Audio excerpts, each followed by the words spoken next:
Hello friends, welcome to CSE study bytes. जैसा कि पिछले लेक्चर में हमने देखा था ग्रीडी मेथड क्या होता है और फिर उसकी कुछ एप्लीकेशंस। तो आज हम एक और एप्लीकेशन देखेंगे ग्रीडी मेथड की, जॉब सीक्वेंसिंग विद डेडलाइन। तो अब हम देखेंगे ये जॉब सीक्वेंसिंग विद डेडलाइन होता क्या है। तो जैसा कि यहाँ पे मैंने एक एग्जांपल ली है, हमारे पास क्या है, हमारे पास n = 4 नंबर ऑफ जॉब्स हैं और फिर डेडलाइन दी गई है यहाँ पे हर एक जॉब की और फिर प्रॉफिट दिया गया है हर एक जॉब का। अब हमें क्या करना है, हमें करना है कि जितने भी जॉब्स हैं और उनकी डेडलाइन दी गई है और हर एक जॉब को हमें उस डेडलाइन के अंदर अंदर कंप्लीट करना है और यहाँ पे प्रॉफिट भी दिया गया है। अब प्रॉफिट से हमें क्या होगा, अब हमें क्योंकि डेडलाइन, अगर हम ये वाली एग्जांपल देखेंगे तो यहाँ पे हमारे पास क्या है, यहाँ पे हमारे पास 4 जॉब्स हैं। अब 4 जॉब्स में मैक्सिमम डेडलाइन कितनी है, 2 है। इसका मतलब क्या है कि फॉर एग्जांपल यहाँ पे हम एक डेडलाइन को ऐसे भी ले सकते हैं कि फॉर एग्जांपल अगर यहाँ पे इसकी डेडलाइन 1 है तो हम बोल सकते हैं कि हम इसको 1 आवर में कर सकते हैं। मतलब हम सपोज करें कि 1 आवर में हमें इसको कंप्लीट करना है। अगर इसकी डेडलाइन 2 है तो इसका मतलब क्या है कि इसको 2 आवर्स में हमें कंप्लीट करना है। ठीक, अब यहाँ पे क्या मसला है, हमारे पास 4 जॉब्स हैं लेकिन हमें कंप्लीट इनको कितने में करना है, 2 आवर्स में। और एक जॉब को हम क्या कर सकते हैं, एक जॉब को हम 1 आवर में कंप्लीट कर सकते हैं। इसका मतलब क्या हुआ, मैक्सिमम 2 जॉब्स को हम कंप्लीट कर सकते हैं 2 आवर्स में। ठीक, लेकिन हमारे पास 4 जॉब्स हैं। अब इन 4 में हमें सिलेक्ट करने हैं वो वाले 2 जॉब्स जो हमें क्या देंगे, मैक्सिमम प्रॉफिट। क्या देंगे, मैक्सिमम प्रॉफिट। तो यहाँ पे आता है अब ग्रीडी मेथड। ग्रीडी मेथड मतलब हमें क्या करना है, यहाँ पे लालच हमें किस चीज़ की है कि हमें मैक्सिमम प्रॉफिट आना चाहिए। वो किस तरीके से आएगा, तो इसके लिए हमारे पास यहाँ पे एक ग्रीडी एल्गोरिदम भी दिया गया है।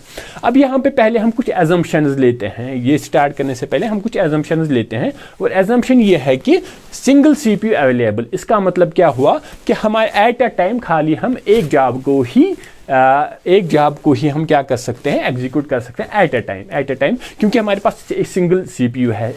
अगर सिंगल CPU है तो एक जॉब को हम एट अ टाइम एग्जीक्यूट कर सकते हैं। ठीक, और दूसरा क्या है, इंटरलीविंग नॉट अलाउड, या फिर हम यहाँ पे बोल सकते हैं नो प्रीएम्प्शन। इसका मतलब क्या है, अगर जो जॉब एग्जीक्यूट हो गया तो उसको पूरा एग्जीक्यूट होना है, आधा ही हम उसको, फिर आधा एग्जीक्यूट होगा फिर उसको वहाँ से निकालें, ऐसा यहाँ पे नहीं होता। और तीसरी क्या कंडीशन क्या है, arrival time of every job is same. तो जितने भी जॉब्स हैं हर एक जॉब अराइव हो गया है सेम टाइम पे। फॉर एग्जाम्पल अगर 0 टाइम पे सारे आ गए जॉब आएंगे तो सारे आएंगे एक साथ ही। ऐसा नहीं कि पहले एक जॉब आएगा उसके बाद दूसरा आएगा तो इसके बाद नहीं, सारी जॉब एट अ टाइम आ रहे हैं, एक साथ आ रहे हैं। और क्या है, every job running time is 1 unit. तो हर एक जॉब का जो रनिंग टाइम है वो कितना है, 1 यूनिट। जैसे मैंने अभी बोला कि 1 यूनिट, यहाँ पे 1 यूनिट हम लेते हैं। अब 1 यूनिट मतलब हम सपोज करें कि 1 यूनिट हमारा 1 आवर है।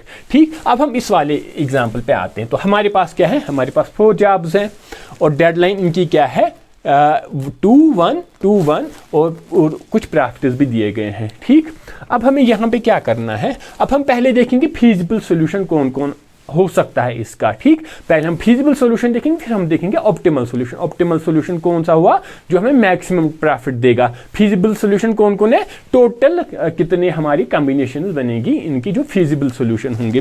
तो यहाँ पे अगर हम देखेंगे, पहले हम फॉर एग्जाम्पल यहाँ पे लेंगे J2J1।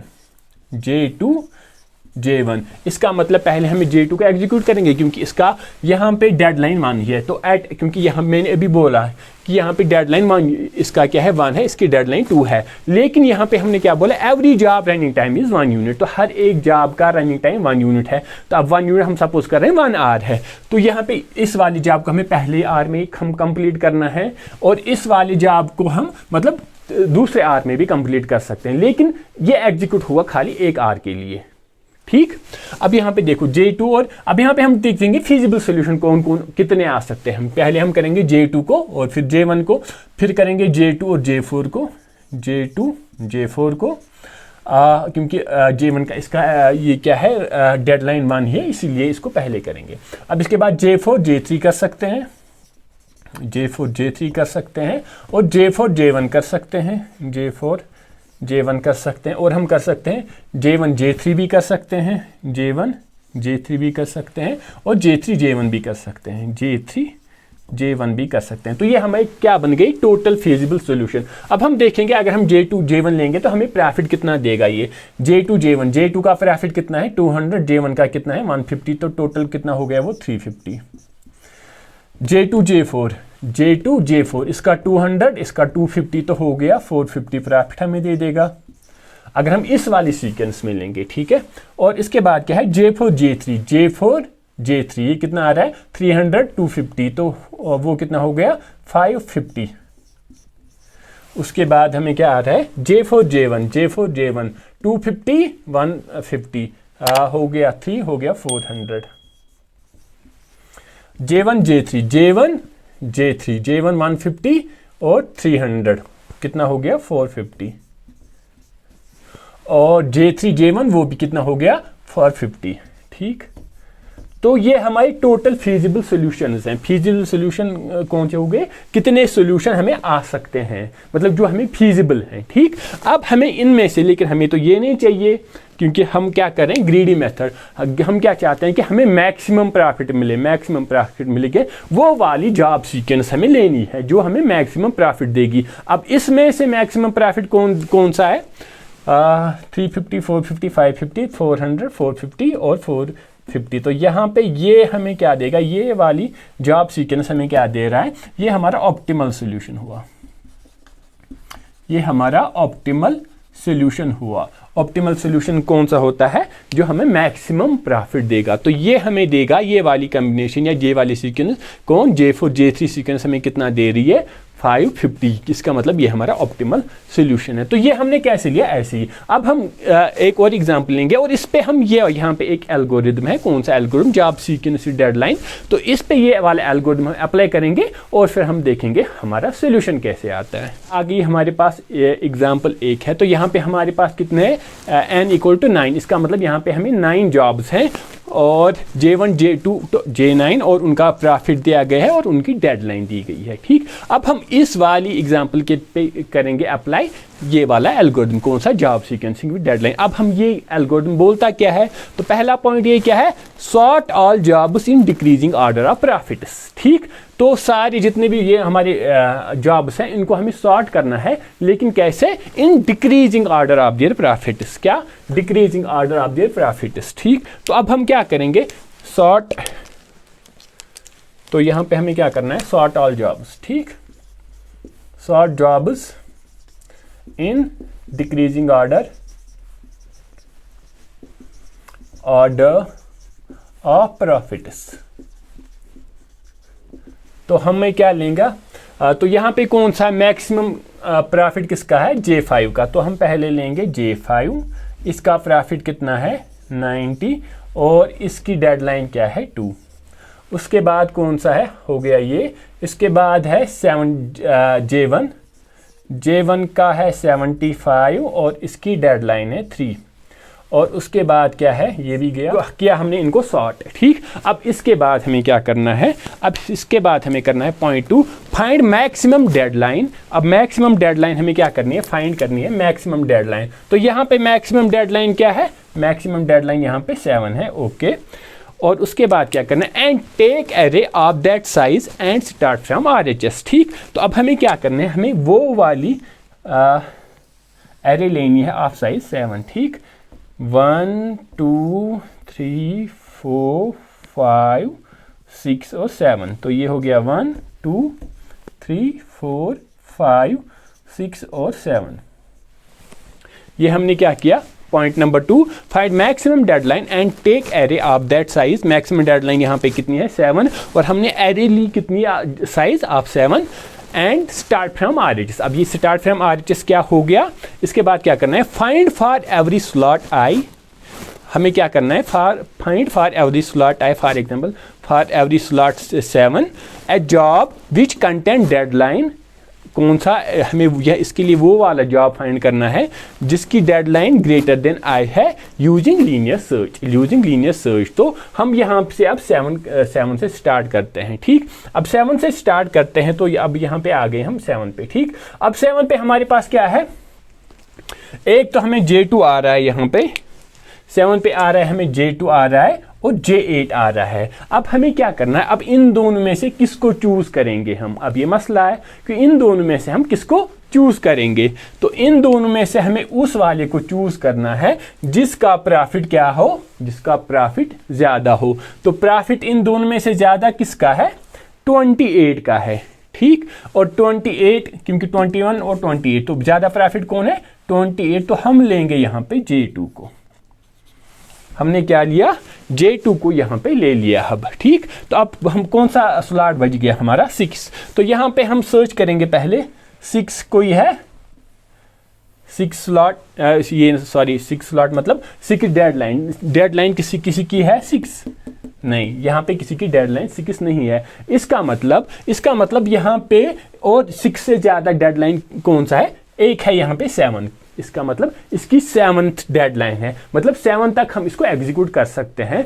तो हम 7 को, क्योंकि 7 पे ऑलरेडी हमने J2 को किया, तो 7 से पहले हम 6 पे इसको एग्जीक्यूट कर सकते हैं। तो ये हाँ हुआ हमारा J8 को हम यहाँ पे एग्जीक्यूट कर सकते हैं। तो हमारा J8 भी गया, ओके।